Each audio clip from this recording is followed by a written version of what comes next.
edindik. Farkında değiliz.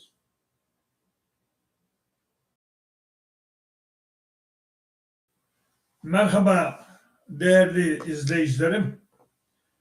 Bu gece de sizinle beraberiz sohbetimizden. Zümer suresine başlamıştık hatırlarsanız. 3. ayetine gelmiştik. Şimdi önceki ayete, yani geçen hafta yaptığımız son ayete bir mana verelim. Bu 3. ayet onun devamı durumunda olduğu için orada bir mana verip bu ayetimizi açıklayalım.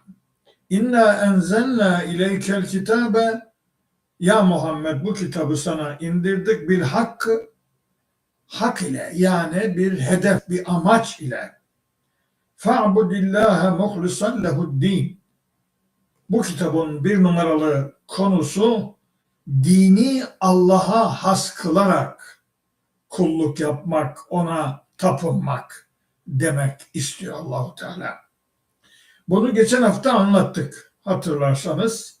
Şimdi onun bir bakıma devamı durumunda olan, arada bir ayet rakamı var ama aslında ayet ve 2 ayet bir ayet gibidir. Ela, dikkat edin. Lillahi, Allah'a aittir. Ed-dinul halis. Saf din. Temiz din. Saf derken temiz anlamına geliyor. Arınmış. Yabancı maddelerden arınmış din Allah'a aittir. Şimdi bunu konuşacağız. وَالَّذ۪ينَ اتَّخَذُوا مِنْ دُونِهِ اَوْلِيَاءَ. Allah'tan başkasını dost, yani Tanrı edinenler, ma na'buduhum, biz o tanrılara tapmıyoruz, illa liyukarribuna ilallahi zulfa, bizi Allah'a yaklaştırsınlar diye onlara yalvarıyoruz, kulluk ediyoruz, tapınıyoruz. İnnallâhe, Allah, elbette ki Allah, yahkumu beynehum, aralarında hüküm verecektir. Fîmâ fihi yahtelifun, ihtilaf ettiği konularda aralarında Allah hüküm verecektir. Şimdi burada bu ayeti, yani 3. ayeti ele alalım. Şimdi Allahu Teala bir dikkat çekiyor. Diyor ki saf din Allah'a aittir. Demek saf olmayan bir din var. Yani meseleye baktığımız zaman da niye bunu Allahu Teala söylüyor? Saf din, arınmış din, damıtılmış din, damıtılmış anlıyorsun da saf, arınmış din Allah'a aittir. Saf din, temiz din. Demek ki beşer sözü karışan dinler olmuş. Allah-u Teala onları kendi dini olarak kabul etmiyor. Din benim koyduğumdur. Benim kitabımdır. Benim gönderdiğim ayetlerin oluşturduğu dindir. Saf din budur. Şimdi biz din olarak halka, yani biz hocalar diyorum, halka sunduğumuz din saf din değil. Biz onlara İmam-ı Azam böyle dedi, İmam Şafii böyle dedi, İmam Maturidi böyle dedi, falan alim böyle dedi, falan tarikat şeyhi böyle dedi, yok efendim falan mezhep böyle dedi, diyerek din satıyoruz size. Din öğretiyoruz size. Siz de bize bu söylediğinin karşısında, arkasında ayeti oku bakayım demiyorsunuz. Onlar da kürsüye çıkıyor, televizyona çıkıyor, istediğini söylüyor. Siz de onu din kabul ediyorsun. Halbuki o kirli din, kirli, beşeri fikirler karışmış, insan felsefesi karışmış işin içerisine. Din, Kur'an-ı Kerim'in koyduğudur. Ona Hazreti Muhammed bile karışamaz. Ona Hazreti Muhammed bir harf ilave edemez. İşte Hakka suresinde eğer o peygamber bize bir harf ilave etseydi biz onu kudretimizde yakalar, şah damarını keserdik diyor. İşte bu tehdit. Ey hocalar, siz bu ayeti hiç okumuyor musunuz? Ya okumuyor musunuz ya Allah aşkına?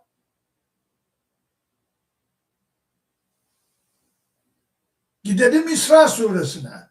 73, 74, 75 İsra suresinde. Ne diyor orada? Orada Hazreti Peygamber'e müthiş bir tehdit var. Bakın ne diyor şimdi orada. Ve in kâdû leyeftinûneke anillezî evhaynâ ileyke. Seni neredeyse sana vahyettiğimizden koparacaklardı. Litefteri aleyna gayra. Bize başka bir şeyi iftira ettireceklerdi. Bak, şimdi sıkıştırıyor müşrikler Hazreti Peygamber'i. Ya şu Kur'an-ı Kerim'i değiştir. 15. ayette olduğu gibi Yunus'ta. Dediler ki bu Kur'an'ı değiştir veya başka bir Kur'an getir. Bir kitap getir, bu bize uymuyor. Bizim inançlarımıza biz puta tapıyoruz. Efendim sen puta tapma diyor. Kadınları biz canlı canlı öldürüyoruz. Kızları siz de diyorsun. Kadın hakları var diyorsun. Bir şeyler. Ha bunu değiştir. Bizim ahlakımıza uymuyor. Orada dediler. O da dedi ki Allah-u Teala diyor peygamberim. De onlara ki onu ben kendi tarafımdan değiştiremem. Ben bana vahyolunana uyarım. Eğer onu değiştirmeye kalksam Allah'a isyan etmiş olurum. Ve o büyük günün azabından korkarım. 15. ayet. Bunları hoca takımı izliyorsa beni lütfen kayıt altına alın. Ya bir bakın ya Yunus 15. Bu kadar basit. Şimdi burada 73. ayette diyor ki neredeyse bize bir takım ayetlerin dışında başka bir şey uydurarak, iftira ederek, bize sana vahyettiğimizden koparacaklardı. Ve idellette haduke halila. O zaman seni dost edineceklerdi. Baba bak, peygamberimize diyorlar ki sen şu vahyettiğinde şu aldığın Kur'an-ı Kerim'den biraz ayrıl. Başka bir Kur'an-ı Kerim getir. Uydur bir şeyler yani. Uydur da seni dost edinelim. Dostluklarını rüşvet olarak vermek istiyorlar. Anlıyor musun peygamberimize? Şu hale bakın. وَلَوْلَا اَنْ سَبَّتْنَاكَ. Seni tutmasaydık. Ya Muhammed tuttum seni ben. Ben seni tuttum. Niçin? لَقَدْ كِتَّ تَرْكَنُ اِلَيْهِمْ شَيْئًا قَلِيلًا. Sen onlara meylediyordun. Onların dediğini yapacaktın. Neredeyse tuttum seni. Evet. Bu hocaları kim tutacak? Bu hocaları kim tutacak? O peygamberdi tuttuğunu Allah. Bizim hocaların dilini kim tutacak ya? Kudurdular. Ya Hazreti Muhammed de bu hatayı yapıyordu. İyi bakın. Allah-u Teala diyor ona ki ben seni tuttum.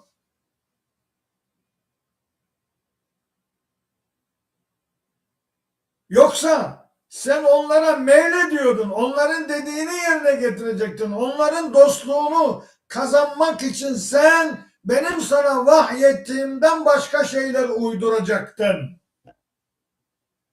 O zaman ne olacaktı biliyor musun ya Muhammed? Tuttum seni, sen de vazgeçtin o işten. İzen le'ezeknâke za'fel hayâti ve za'fel memâti sümme la tecidü leke aleynâ nasîrâ. O zaman sana bu dünyanın ve ahiretin sıkıntılarını tattırırdım. Sen bana karşı bir yardımcı da bulamazdın ya Muhammed. Şu 3 tane ayete bakar mısınız? Ya benim heyecanımdan dolayı sesim çıkıyor değil mi? Diyorsunuz ki bu adam delilendi mi? Niye ses çıkıyor falan. yani. Burada ses çıkmaz mı? Şu ayetlere bak. Ya söylüyorum hocalara ya. Ya şu ayetlere bir baksanız. İsra 73, 74, 75. Efendim Hakka 43, 44, 45, 46. Yunus 15. Bu ne demek? Allah'ın dini saf din, temiz din Allah'a aittir. Başkasına ait olamaz. Siz buraya Hazreti Muhammed'i koyabilir misiniz? Bu ayete ilave yapabilir misiniz? He?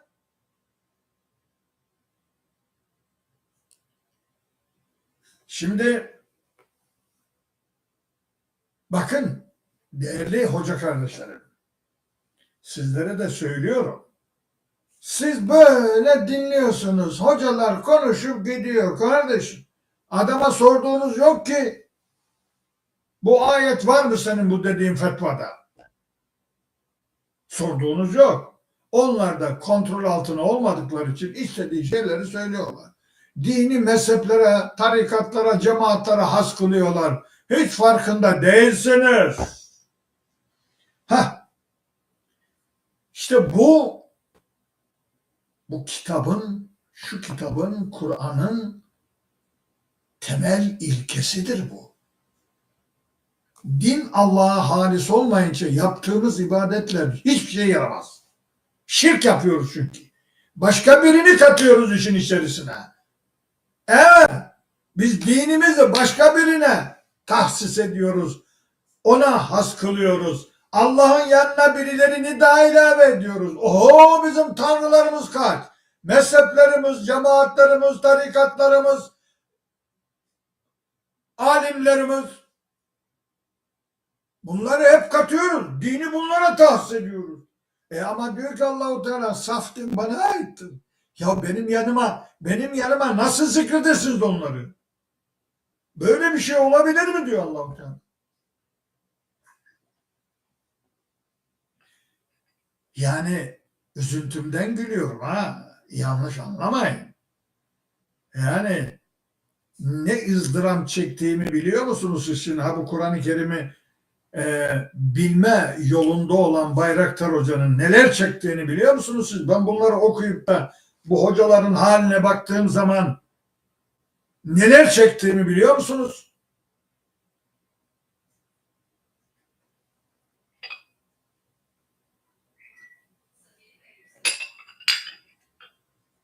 Şimdi diyor ki Allah-u Teala وَالَّذ۪ينَ اتَّخَذُوا مِنْ دُونِهِ اَوْلِيَا. Evliya burada Tanrı demek. Allah'tan başkasını Tanrı edinenler var ya diyor. Dersiniz onlara ki bunlara niye tapıyorsun bu putlara? Bu insanlara, bu şeyhlere, bu azizlere, yani Hristiyanlar için azizlere, bu din adamlarına veriyorum size. Tevbe 31. İttehadû ahbârahum ve ruhbânehum erbâben min dûnillah. O Yahudi ve Hristiyanlar din adamlarını ve ilim adamlarını tanrı edindiler. Allah'tan başka tanrılar edindiler. Biz de ilim adamlarını, imamlarımızı, tarikat şeyhlerimizi hepsini tanrı edindik. Farkında değiliz. İşte bak, o 31'e bakın. Lütfen siz de gidin Tevbe 31'e bakın. Bir bakın ya, bakın, açın meali bakın ya. Bu hoca ne diyor ya? Niye bu saatte oturacağı yerde gelip burada ders anlatıyor? Niye? Sizin inancınızı temizlemek için. Ve bunları insanlara anlatmanız için. Topluma bilgi veriyoruz. Saf bilgi, temiz bilgi, ayet, Allah'ın ayet. Not. Şimdi onlara deseniz ki ya bunlara niye tapıyorsunuz? Bu insanlara tapıyorsunuz. Bu mezhep sahiplerine, ha bu alimlere, ha bu tarikat şeyhlerine efendim tapıyorsunuz. Niçin tapıyorsunuz? Ha bak, verdikleri cevaba bak. Ma na'buduhum, biz onlara tapmıyoruz. İlla liyugarribuna ilallahi zulfa. Bizi Allah'a yaklaştırsınlar diye, iyice yaklaştırsınlar diye. Liyugarribuna, garbe yaklaşmak demek. Zulfa da yakın demek. Yakınlık demek. İki tane yakınlık gelmiş kelimede. Ne demek o zaman? Manasında bir vurgu var. İyice yaklaştırsınlar demek. Manası. Bakın böyle harf harf, kelime kelime size anlatıyorum. Çünkü bu din böyle anlatılmadı yani. Olay bu. İyice yaklaştırsınlar diye biz onlara tapıyoruz. Yoksa biz onlara başka tapmıyoruz ki. Bizi Allah'a yaklaştırsınlar. Öyle demiyor mu şimdi tarikat şeyhleri? Size öyle demiyorlar mı müritlerine, sizi Allah'a yaklaştıracağız, Sırat Köprüsü'nden geçireceğiz, cehennemin kapısından, Şabaniye tarikatından dedim mi geri çevirecekseniz cehennemin kapısından demiyorlar mı? Sizi kibrit kutusuna koyup efendim Sırat Köprüsü'nden geçireceğim demiyorlar mı? Böyle kandırmıyorlar mı? Bu sebebi ne bunun biliyor musunuz? Çok eskiden beri, asırlardan beri Kur'an anlatılmadığı için insanlar sapıttı. İnsan denen varlıklara taptılar. Eskiden putlara tapıyorlardı. Şimdi insan denen varlıklara tapıyoruz. Evet.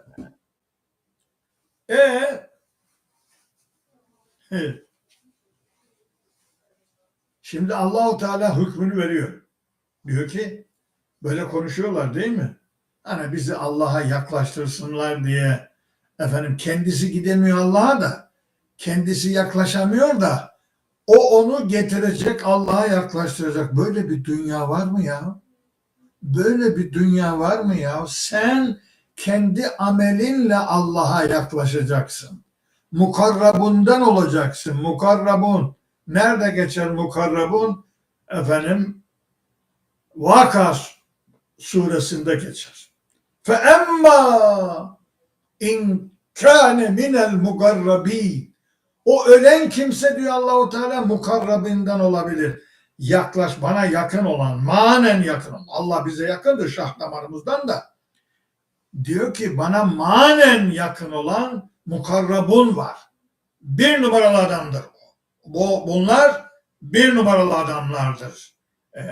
Müslümanların içerisinde yani. Anlıyor musunuz? Şimdi birileri birilerini Allah'a yaklaştıramaz.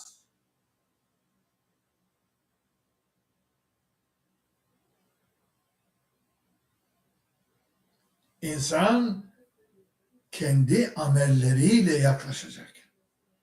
Seni amellerin nerede olduğunu belirleyecek. Yani bu dünyada da mümin misin, Müslüman mısın, muhsin misin, muttaki misin, efendim mukarrabun musun, muhlis misin? Bu rütbeleri Allah senin çalışmana göre veriyor. Kardeşim benim profesörlük rütbemi çalışmayan bir adama, sokaktaki adama verirler mi? Vermezler. Bitti. Ben çalışıyorum, kitap yazıyorum, tez yazıyorum, şunu yazdım, bunu yazdım, onlarla aldım bu makamları. Herkes öyle alır bu makamları. Sen başkasının yazdığı eserle profesör olamaz, doçent olamaz, doktor olamaz. Yok böyle bir dünya. Onun için bunları anlatıyor burada Allahu Teala. Bize diyor ki haberi siz de böyle olmayın ha.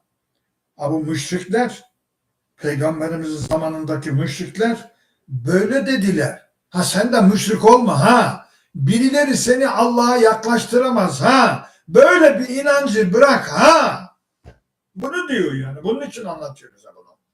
Yaşanmış bir hayatı bize anlatıyor. Evet, yaşanmış bir hayatta ne vardı? Allah'ın dinine beşeri fikirleri karıştırdılar Tevrat ve İncil'e. Karıştırmayın diyorum. Din bana aittir. Saf din bana aittir. Başka birinin koyduğu felsefeyle bana gelemezsin. Benden ödül alamazsın. Başkasının koyduğu dinle bana gelinemez. Ya olur mu böyle bir şey ya?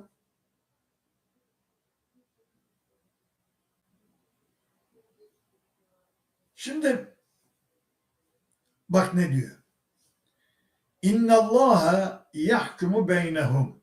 Allah onların arasında hüküm verecek. Fîmâhum fîhî yahtelifun. İhtilaf ettikleri konularda onların arasına Allah hükmünü verecektir. İhtilaf ettiğimiz konular ne? Ne ihtilaf etti? Ne etmişler, ne ediyoruz? Ha? Evet. İhtilaf ediyoruz. Din konusunda mezhepler koyduk. Mezhepler birbirleriyle kavga ediyorlar. Yok İmam-ı Şafii böyle dedi, İmam Malik böyle dedi, İmam-ı Hanbel böyle dedi, yok İmam-ı Azam böyle dedi, yok efendim Şii, efendim mezhebi böyle dedi, yok efendim bu ihtilaf değil mi bu? Ha, bu ihtilaf değil mi? Yok kurban vacibimiz, yok efendim sünnetimiz. Aha kurban geliyor. Başlayacaklar konuşmaya. Kim demiş vaciptir? Efendim İmam-ı Azam. Kim dedi sünnettir? İmam Şafii. Ya Allah ne dedi? Allah ne dedi? Hiç baktınız mı? Hiç gittiler mi 34. ayeti size anlattılar mı Hac suresini? 34, 35, 36, 37. Ha? Allah niye anlat? Eti dağıtıyor Allah. Eti. Kurban etini 3'e bölüyor Allahu Teala. Bu adamlar diyor kurban sünnettir. Vacip. Bunu olacak iş değil ya. Olacak iş değil. Bir ibadeti bile orada ihtilaf ediyoruz. Allahu Teala diyecek ki veli küllü ümmetin cealna menseken li yedkuru ismallahi ala ma razakahum min behimetil an'am fe ilahukum ilahun vahidun felehu eslemu ve beşşiril muhbitin ayetini ben gönderdim mi göndermedim. Soracak bunu hocalara. Sen diyorsun İmam-ı Azam. Ben diyorum ben. Allah. Ya böyle bir şey olabilir mi? Ya nasıl bir din anlatıyoruz size ya? Ya bu halk ne yapsın ya? Bu halkın hepsi Bayraktar Hoca gibi din araştıramaz ki Kur'an-ı Kerim'i. Yani 50 senesini veremez ki. Herkesin bir mesleği var. Dini de benden öğreneceksiniz. Ha? Hocalardan öğreneceksiniz. Hocayım diye ortaya çıkıyor. Adam Kur'an'dan bir ayet okuyup mana vermekten aciz, hocalık yapıyor.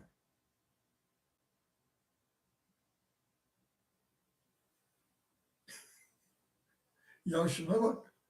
Şuna bak ya. Şimdi orada temel ilkeyi koymuş. Şura suresinde. Söyledim onu size. Bu bir sene evveldi belki de yani. Geçtik oradan. Oradan geçtik. Ne demiş? Ve mehteleftum fihi min şeyin. Herhangi bir konuda ihtilaf ettiğinizde fehukmuhu ilallah. Hüküm Allah'a aittir. Bana soracaksınız. Bana geleceksiniz. Bak Kur'an'a giden var mı ya? İhtilafları söylüyor. İmam-ı Azam böyle dedi. İmam-ı Şafii dedi ki efendim deniz hayvanlarından yenir yenmez işte kalamar, malamar, istakoz anlıyorsunuz değil mi? Yani öyle geldiği iş konuştuk. Ya İmam-ı Azam, İmam-ı Şafii hayatında balık yememiş kardeşim. Fetva nasıl verecek? Ve fetvayı vermiş Allah. Nerede vermiş? Aha. En'am suresinde vermiş. Ya sana bize bırakmamış ki. He kardeşim En'am suresi müdür? Ne durumu? Bir dakika bakalım. Aha. 96. Maide. Maide suresi 96. Hüküm vermiş Allah. Ya Allah diyor, bir gün televizyona çıktık, ceviz kabuğuna. Ben uzaktan katıldım telefonla canlı yayına. Orada bir tane adam var. İşte İmam-ı Azam böyle dedi, İmam-ı Şafii böyle dedi. Dedim hoca bunu yapma, telefonla söylüyorum ona. Ya ayet 96. ayeti oku. Maide suresinde uhille leküm saydul bahri ve da'amuhu meta'an leküm ve lisseyyare. Oku ayeti ya. Deniz hayvanlarının tamamı helaldir diyor. Bitti. Ne kalamarı malamarı midyesi şunu bunu konuşup duruyorsun. Ayet burada. Ya Allah'ın ayet sıfatasını beğenmiyor musun? Beğenmiyorlar ya. Evet. Ben diyor fazla bilgi veriyorum size dedi bana o zaman. Ya fazla bilgi olur mu? O bilgi değil ki. O senin dediğin hurafe. Senin ne bilgisi? İmam-ı Azam böyle fetva verdiğini nereden biliyorsun? Kendisi hiç balık yememiş. Ha?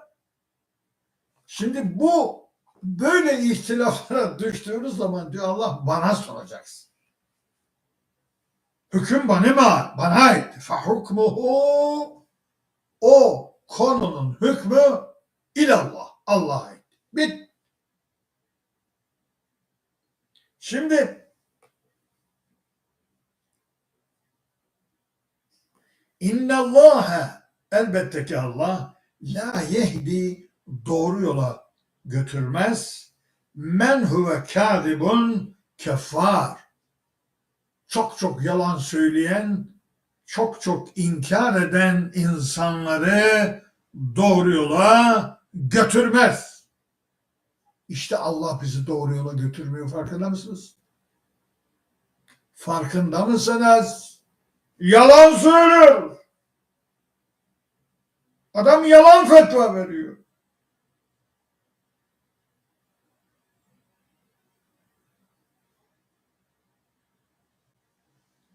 Şimdi değerli kardeşlerim bu konunun üzerinde fazla durduk.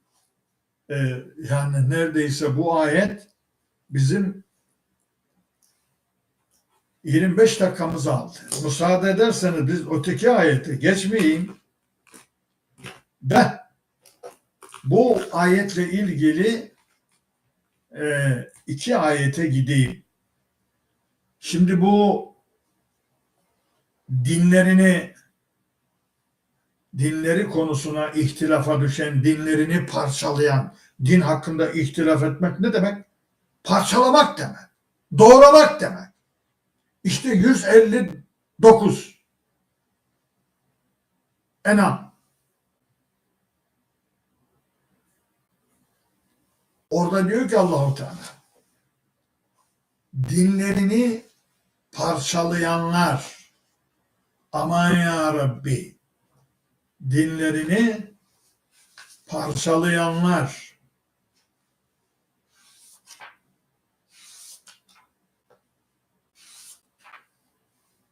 işte sana 159 İnnellezîne ferrakû dînehum, dinlerini parçalayanlar.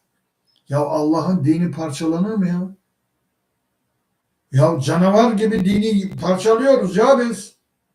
Yani aslan yakalar geyiği, efendim parçalayarak yer onu. Ferrakû da parçalayarak, kesmez, onun bıçağı yok. O dişiyle parçalar. Ulan biz de dişlerimizle parçalıyoruz bu dini ya. Aha işte hayır. Bak şimdi. Dinlerini parçalayıp ve kânû şi'an, grup grup olan, mezhep, tarikat, cemaat olan, leste minhum fi şey. Ya Muhammed sen onlara bir şey yapamazsın. Onlar korkunç, vahşi, parçalıyor dinini.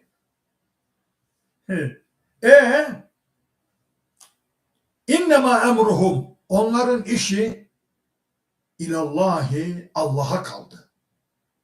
Sümme yunebbi'uhum, sonra onlara haber vereceğim. Bima kânû yefalûn, yaptıklarını, bu dünyada dinlerini nasıl parçaladıklarını onlara mahşerde haber vereceğim. İşte burada diyor ya, yaptıkları ihtilafı onlara hükmedeceğim, onların yaptığı ihtilafları. Burada da aynısını söylüyor. Onun için geldim buraya. Şimdi burada parçalıyor diyor. Hayvan parçalıyor, hayvan. Vahşi hayvan yakaladığı av. Ulan siz bu dini av mı kabul ettiniz de yakaladınız da parçalıyorsunuz onu. Mü'minin suresi 53'te ne diyor? Orada فَتَكَتَّعُوا اَمْرَهُمْ بَيْنَهُمْ كُلُّ حِزْبٍ بِمَا لَدَيْهِمْ فَرِحُونَ. 53 değil mi? 54. 53. Fetekatta'u doğradılar. Bu sefer bıçağı eline almış. Bu sefer vahşi hayvan değil, bu insan. Bıçağı eline almış, doğruyor. Ekmeği doğrar gibi. Fetekatta'u emrahum beynehum zubra. Onlar dillerini parça parça ettiler. Bıçakla doğradılar diyor Allah-u Teala. Küllü hizbin, her mezhep, her grup bima ledeyhim ferihun, kendi elindekiyle seviniyor. Bak, benim mezhebimin fetvası budur. O değil, benim fetvamın sebebi budur. Bak, benim imamım daha iyidir. O imamı daha iyi değildir. Bırak sen onu şimdi. Anlıyor musunuz? Burada anlatmış bunu Allah. Her mezhep, her grup kendi elindeki fetvası ile seviniyor diyor Allah-u Teala. Bu adamlar ne yapıyor ya Rabbi? Bunlar ne olacak? Bak ne diyor şimdi Peygamberimize. Bize yani. Federhum fi gamratihim hatta hin. Onları belli bir vakte kadar o sarhoşlukları içerisinde bırakın. Bu sarhoşluktur diyor Allah-u Teala. Bunlar sarhoş. Bu ölüm, gamratihim, gamra ölüm sarhoşluğu manasına gelir. En'am 93'te. Anlıyor musunuz? Orada ölüm sarhoşluğu diyor. Ve men azlemu mimmen iftara alallahi kediben ev gâle uhiye ileyye ve lem yuha ileyhi şeyyun ve men gâle se'unzilu ma enzelallah ve lev tera iziz zalimune fi gamaratil mevt. Bak. Anneme Allah rahmet eylesin ya. Bırak Allah aşkına. Şimdi nereden buldun o 93'ü çıkarttın buraya getirdin? Ölüm sarhoşluğu diyor Allah. Ölüm. Bu adamlar ölüm sarhoşluğundadır. Bu dinlerini doğrayanlar. Benim mezhebim daha doğrudur. Allah'ın mezhebini biliyor musun? Yok. Ya Allah'ın mezhebini bir bilsene ya.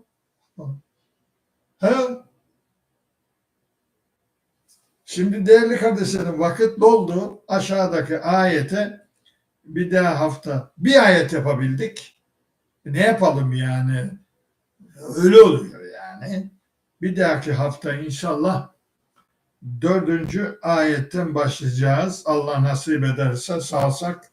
Ben hepinize selam, sevgi ve saygılarımı sunuyorum. Yüce Rabbim saf din Allah'a aittir ilkesini hepimizin zihnine ve gönlüne nakşet. Amin.